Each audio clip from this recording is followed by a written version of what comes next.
শ্ৰী হাগ্ৰামা মহিলাৰী তথা BTC chief Hagrama মহিলাৰীয়ে যাতে আমাৰ সূৰ্য কুমাৰ বসুমতাৰীক টিকেট প্ৰদান কৰে দলৰ উন্নতিৰ কাৰণে তথা ডেভেলপমেন্টৰ কাৰণে সকলে যাতে সহায় সহযোগিতা আগবঢ়ায় তাৰ কাৰণে আমি কামনা কৰিছো। হয়, আমি আজি ইয়াতে গোট খাব লগা হল এইখিনিতে আমার অহা 9 এপ্রিলত বিধানসভা নির্বাচন হবলৈ গৈ আছে।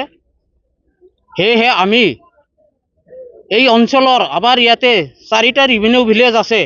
এই 4টা ৰেভিনিউ ভিলেজত আমি সকলো আমাৰ মাইনৰিটি সম্প্ৰদায়, গতিকে আমি এই অঞ্চলৰ সকলোৱে 9 এপ্ৰিলত বিধানসভা ইলেকশ্যন হ'বলৈ গৈছে। সেয়েহে আমি 19 নং চিদলি বিধানসভাৰ প্ৰাৰ্থিত্ব হিচাপে আমি আমাৰ কেন্দ্ৰীয় সমিতিৰ BPF দলৰ কেন্দ্ৰীয় সমিতিৰ শ্ৰী সূৰ্য কুমাৰ বসুমতাৰীক আমি প্ৰাৰ্থিত্ব হিচাপে এই অঞ্চলৰ তথা এই বৃহত্তৰ অঞ্চলৰ ধৰ্মীয় সংখ্যালঘুৱে এখেতক টিকেট প্ৰদান কৰিব লাগে বুলি সকলোৱে দাবী কৰি আহিছে।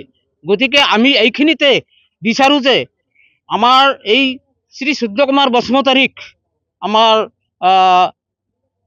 আমি বিচাৰিছোঁ সূৰ্য কুমাৰ বসুমতাৰীক এই কাৰণেই যে এখেত এজন নিষ্ঠাবান দয়ালু প্ৰকৃত চৰিত্ৰৰ ব্যক্তি হিচাপে আমি এখেতক বিচাৰিছোঁ। পাৰ্টি টিকেট দিব লাগিব।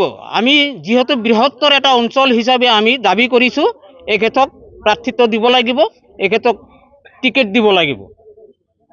গতিকে আমি এখেতৰ কাৰণে আমি বৃহত্তৰ অঞ্চলৰ সকলো ৰাইজে টিকেট প্ৰদান কৰিবলৈ প্ৰাৰ্থিত্ব দিবলৈ চিফ ছাৰ মহোদয়ক আহ্বান জনাইছোঁ।